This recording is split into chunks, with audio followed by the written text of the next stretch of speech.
Welcome to BusinessWise, the show that provides you with tools, effective tools of management for your business or your life. These tools, developed by L. Ron Hubbard, are in use around the world in Fortune 500 companies and the small business.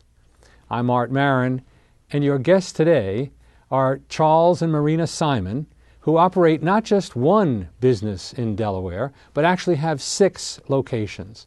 How they do that, how these practices and businesses were developed, what they do to maintain it at a distance, is the subject of tonight's show. Stay tuned and all will be revealed.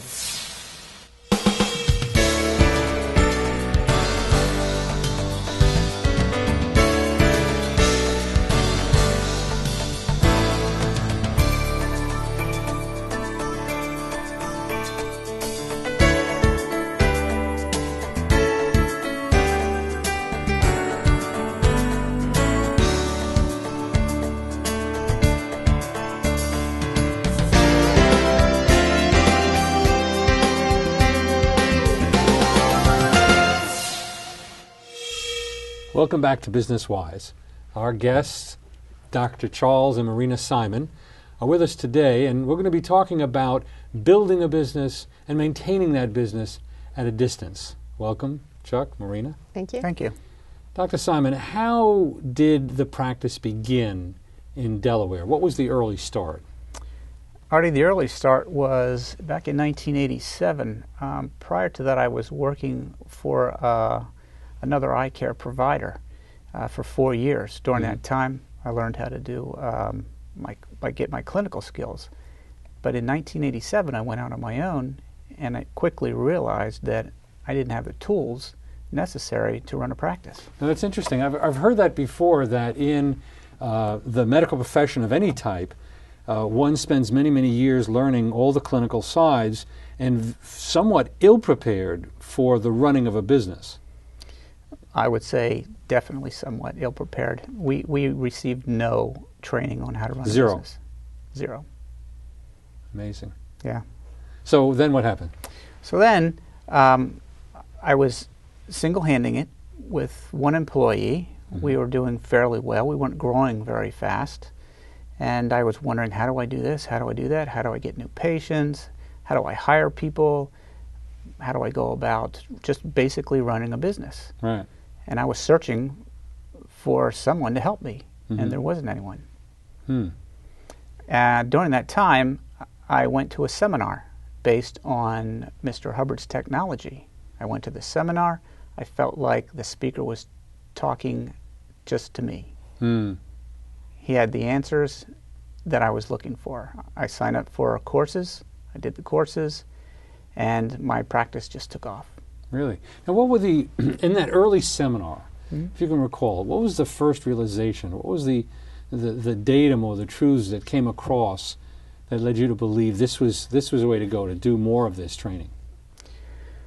Well, there wasn't any one single datum. What I got from that was that the speaker that was talking about Mr. Hubbard's technology knew exactly what my problems were. Not only that, he knew exactly how to handle them. Right. But if I had to pick one datum that really got my attention, it was this one on lost income. Okay, well, I know you have that directly from Hubbard. Why don't you read that for the audience? Okay. It said, "But the greater loss to finance is income lost or never made."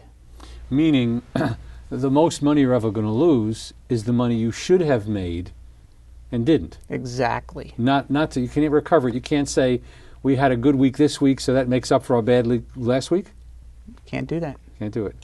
No, what happens is, basically, you have a potential for your business. You can make X number of widgets, whatever your product is. And if you're only doing 50 or 25, you're losing the remainder.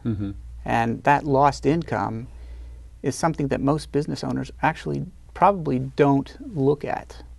Right. So given that the business has greater potential, and I think certainly most of the people watching this show and business owners feel that they could be doing more, should be doing more than they're doing, that loss is never recoverable, so therefore it's vital that they learn the tools. Now, Marina, I know that you have a degree from Ivy League. You can tell us about that. How does what you got in university compare to what you learned in terms of studying the Hubbard methodology? Well, first of all, you have to wait for 2 years. I did a master's on international business to start applying it, get a job and applying it. And Mr. Hubbard technology, in the moment you start studying it, you can go ahead and applying it. Mm-hmm. And you can see the results immediately. So it's its practicality and the results you can get. Right. Okay. Makes sense. Good. Now, Chuck, so then what happened? You got the practice going and you started implementing. How soon did you start seeing results from the implementation of the Hubbard Management technology? Very quickly. My immediate result was just relaxation. Mm-hmm. Finally, I had a solution to some of the problems that I was running up against. Right.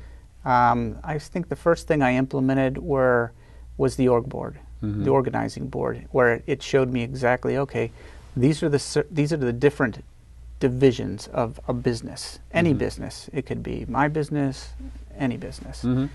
And then what I did was I realized what I had and what I didn't have. And what I didn't have was just as important as what I had. Mm-hmm. So I started filling those individual positions. And as I did that, my business started to grow. Mm-hmm. And what about the training of the staff? You were getting more and more familiar with Hubbard Management technology. How did that get relayed to employees? It's a good question. In the beginning it was difficult, and I realized that I was getting the information, but my staff wasn't.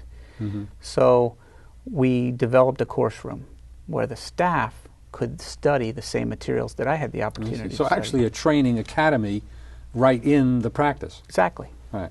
Right. What do most other professionals do? Ask a lot of questions. Most other professionals, as far as training their staff go, I think it's done on-the-job training. Right. The receptionist teaches the new person how to be a receptionist. Right. The optician teaches the new optician how to be an optician. Right. However, the problem with that is they also teach them their mistakes. Right. I get it. So we're talking about for those who weren't here at the beginning, we're talking about an optometric practice, or as Dr. Simon's a doctor of optometry. And this factor, I know from my own consulting, training is very much omitted from most professional practices, except, as you point out, the on-the-job training. Mm-hmm. But the collection of materials, making sure they understand them, creating that stability. We know from the Hubbard system that employees who are well trained are stable and they help get the job done. So you took it an extra step and you said, well, we're going to have a little academy, a little university, if you will, within our own practice. And did you had a separate time for them to study? Yes. They would study 2 to 3 hours per week, mm-hmm. each individual staff member. And we would rotate that so we wouldn't lose production time. Right. And were they paid for that study? Oh, yes. Right. Yes, okay. That's part Again, of their... a wise investment. Absolutely. Okay. I consider that training time more valuable than when they're out on in the office. Right. Excellent. Okay. So then now the staff started coming around, started applying the materials, and did you start functioning more as the executive director at that point? Yes, I did. I was also doing the optometry. I was being the doctor, and I was doing the administrative. And my biggest problem was we were getting too busy to handle all of that. Mm-hmm. That's when I decided that it was necessary to hire somebody to be the manager, to be the organization, run the organization, the business part of it, because mm-hmm. I wasn't able to do that and see patients. Mm-hmm. Okay. So then that person got hired. Then what happened? Well, they had to be trained. So we trained them on Mr. Hubbard's technology. They learned how to handle the business. Mm-hmm. It could be an optometry business, a dental business, it could be a hardware store, you name it. It could be a 7-Eleven. Right.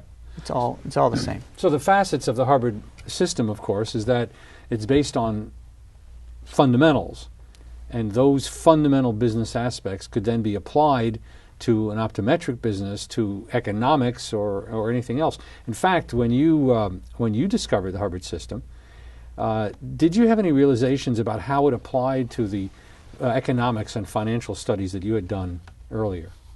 Well, it's a different area because I used to work in banking. Mm-hmm. So basically, you don't have that much freedom than when you have your own business to apply, mm-hmm. the tools or the systems that you need. Right. So you work more under a certain line. Right. But definitely, you can even apply it to your life. We have even applied it to our own administration, to our own home business. Right. Right. Yeah. Sure. This organizing board that the doctor was talking about. I remember having a client in Chicago once who had 5 children. And it was pretty much a madhouse. In fact, they were all boys, and I think the ages were 10 to 17 or something like that. And we created an organizing board where everybody had their own hat and their own function and their own job, and suddenly, and statistics and everything else. And suddenly things got very quiet and better, and things moved. And so, yeah, that's a good point. It can be applied. Well, obviously, any kind of management truth applies to the management of one's business or one's life. So while we're on that line, how did then the discovery of Hubbard Management System affect your living? My living personally? Yeah. Well, I became very busy around that time. Mm-hmm. And my practice began to grow.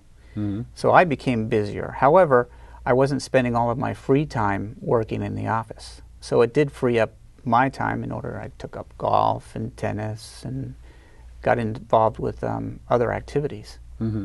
So it was very nice. So you're saying that the practice was growing while at the same time you were getting more free time. Exactly. Okay, and again, this comes from the efficiency.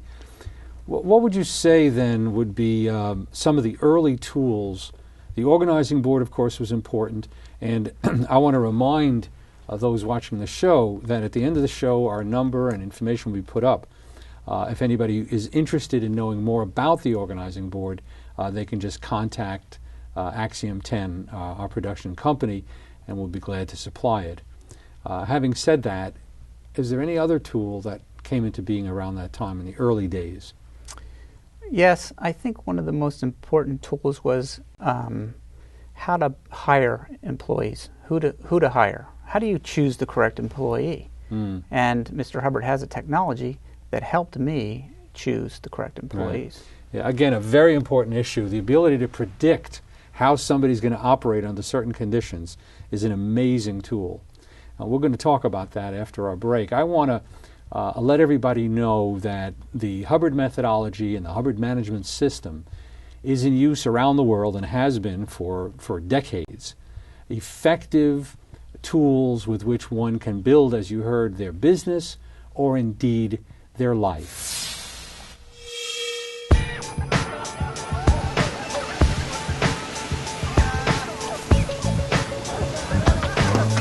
Hey kid, come on.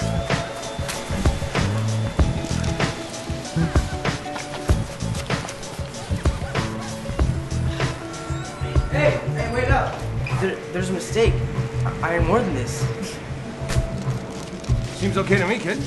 Maybe you should check your math. Hey there. Hey, boss. See what you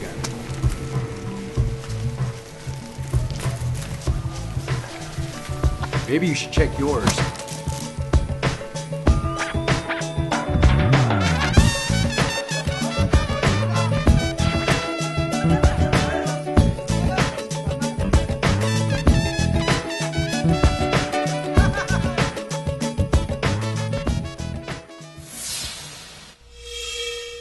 Welcome back, and we're talking to Dr. Charles and Marina Simon, discussing the factors of hiring.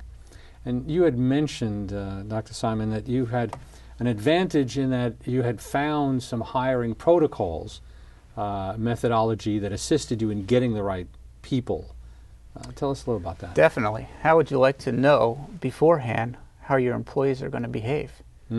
Well, there are certain... Mr. Hubbard developed a test that measured a person's personality, let's say. Mm-hmm. And using that information, you can predict how an employee is going to respond under certain circumstances. Maybe how are they going to respond under stress? Are they going to be honest? Are they going to do their job? Are they going to be willing? Are they going to be unwilling? Mm-hmm. Are they going to create problems in your office among other employees, or are they going to contribute in a positive way to your office? Right. I think that's important too, because in a business, we don't want to be spending inordinate time trying to deal with staff problems, difficulties, and in some cases, employees who are difficult, period, themselves. So this eliminates all of that and allows you with great prediction to, in essence, hire correctly. That's right. Okay. If you hire the wrong person, it might take you 6 months, a year to discover that you did that. And by that time, your production is affected negatively. Right. So hiring the right people is one of the keys to a successful practice. Right. And it's sometimes the things that you don't see immediately. I know that good protocol includes testing in the sense of if they say they can type, then let's see them type. Let's have them add. You don't want to find that out after you've hired them. But what is not unknown is how they may react under pressure, how they get along with other people, etc. And these testing materials allow you to determine that very early. Exactly. So that's a very important point. Once they're hired, what's the procedure that you use then to build the practice? We talked about their training on a regular basis. Did you employ any tools that allowed you to see how productive they were or were not? Oh, absolutely. One of the tools Mr. Hubbard developed was management by statistics. Mm-hmm. Each one of our employees has a statistic. Of course, they have a product and they have sub-products. They have things that they do, things that they exchange. Mm-hmm. We measure those. So I can look at their statistic on a daily basis, on a weekly basis, on a monthly basis, and determine if they're doing a good job or if they're not doing a good job. Mm-hmm. Good. Well, we know from the Hubbard system that a statistic is in fact compressed data, which would then lead us into how you operate, as I mentioned at the top of the show, how you operate 6 businesses in Delaware while living in Clearwater Beach, Florida. How is that done? Sorry, I wanted to add something. It acts like a monitor. So when a statistic goes up, you really find out what did that person did, to make that statistic go up.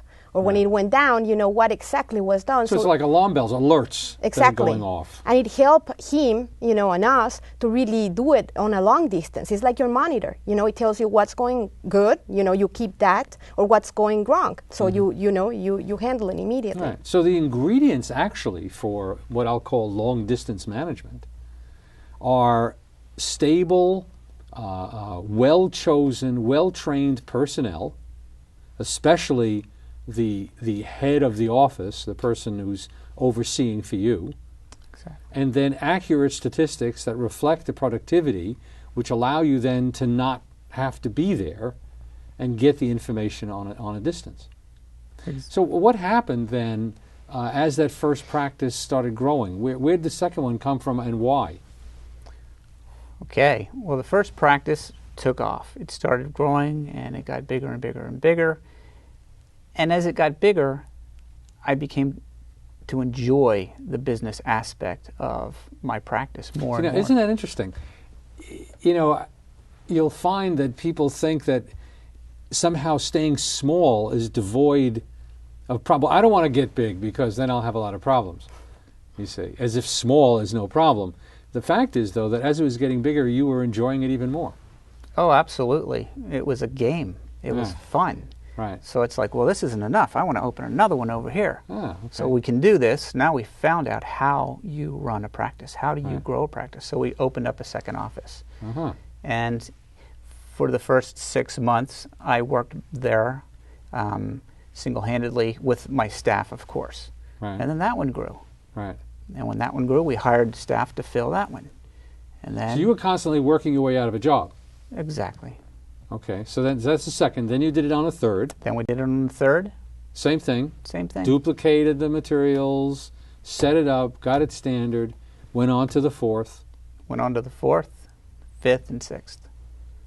Yeah, if you can run one business, you can run two. If you can run two, you can run three, and they're on, and they're on, and they're on. Especially if it's all standard. Right. and it's running on similar principles. Now, in order to ensure that it runs on similar principles, there's another factor that I know that Marina was very involved in terms of the project that you did to ensure that the basic functions were all known by everyone. How did that work? Exactly. We call it HATs. Mm-hmm. And basically what you want to know is, what is the ideal scene of your business? What do you want everybody producing on an ideal scene? So that's what's basically the HAT. Mm-hmm. So then the employee goes through that training, understands it, and there's some drills about it, so he can do it. So this is all written materials Exactly. in a manual laid out. Exactly. You develop it, in fact, with the employee. You sit with him and say, develop this write-up. Where do you see yourself on an optimum position? Mm-hmm. So you develop this, and then basically, based on that, they do their work. Okay, so now you've got this manual, and then they go to your local university to learn everything in the manual, and now you have a stable person.